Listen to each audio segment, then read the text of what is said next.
बिहार के शिक्षा मंत्री डॉक्टर चंद्रशेखर का रामचरितमानस पर विवादित बयान तूल पकड़ने लगा है। डॉक्टर चंद्रशेखर ने रामचरितमानस और मनुस्मृति को नफरत फैलाने वाला ग्रंथ बताया। शिक्षा मंत्री पटना के ज्ञान भवन में नालंदा ओपन यूनिवर्सिटी के दीक्षांत समारोह में बोलते हुए कहा कि रामचरितमानस दलितों, पिछड़ों और महिलाओं को अध्ययन से रोकता है। डॉक्टर चंद्रशेखर ने रामचरितमानस के दोहा अधम जाति में विद्या पाए भयऊ यथा अहि दूध पिलाए का उदाहरण देते हुए कहा कि नीच जाति के लोगों को पढ़ने के बाद जहरीले हो जाते हैं, जैसे कि सांप दूध पीने के बाद हो जाता है। शिक्षा मंत्री ने कहा कि रामचरितमानस ने समाज में नफरत पैदा किया है। आज के समय में गुरु गोलवलकर का विचार समाज में नफरत पैदा कर रहा है।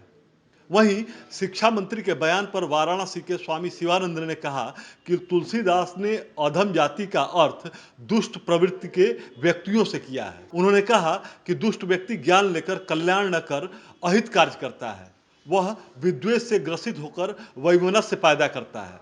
स्वामी शिवानंद ने कहा कि अधम जाति का तात्पर्य यहाँ मलिन बुद्धि वाले लोगों से है। स्वामी शिवानंद ने परमाणु ज्ञान का उदाहरण देते हुए कहा कि इसके ज्ञान से विकास भी होता है और अधम देश या लोगों जैसे पाकिस्तान के हाथ में लगने से विध्वंस का खतरा भी रहता है। वहीं बिहार के शिक्षा मंत्री चंद्रशेखर के विवादित बयान को लेकर भले ही सियासत गर्मा गई हो, लेकिन राज्य के मुख्यमंत्री नीतीश कुमार को इसकी जानकारी नहीं है।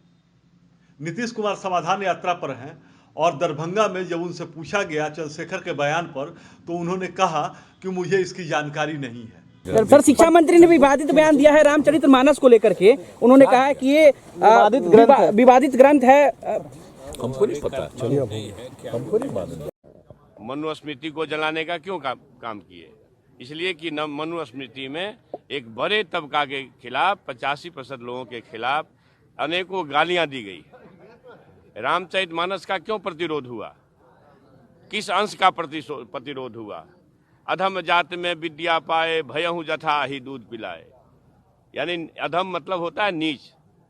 दुनिया के लोगों सुनो, आपके माध्यम से कहना चाहता हूँ, नीच जाति के लोगों को शिक्षा ग्रहण करने का अधिकार नहीं था और उसमें कहा गया है कि नीच जाति के लोग शिक्षा ग्रहण करके जहरीला हो जाते हैं, जैसा कि सांप दूध पीने के बाद होता है। हम इस सवाल में मैं इसलिए ये बात कहता हूँ कि इसी चीज को कोट करके बाबा साहब अम्बेडकर ने दुनिया के लोगों को बताया, ये जो ग्रंथ हैं नफरत को बोने वाले, एक युग में मनुस्मृति, दूसरे युग में रामचरितमानस और तीसरे युग में गुरु गोवलकर का बंच ऑफ थॉट, ये दुनिया को नफरत, हमारे देश को, समाज को नफरत में बांटती है। नफरत देश को महान नहीं बनाएगा, जब भी कभी महान बनाएगा तो मोहब्बत ही बनाएगा।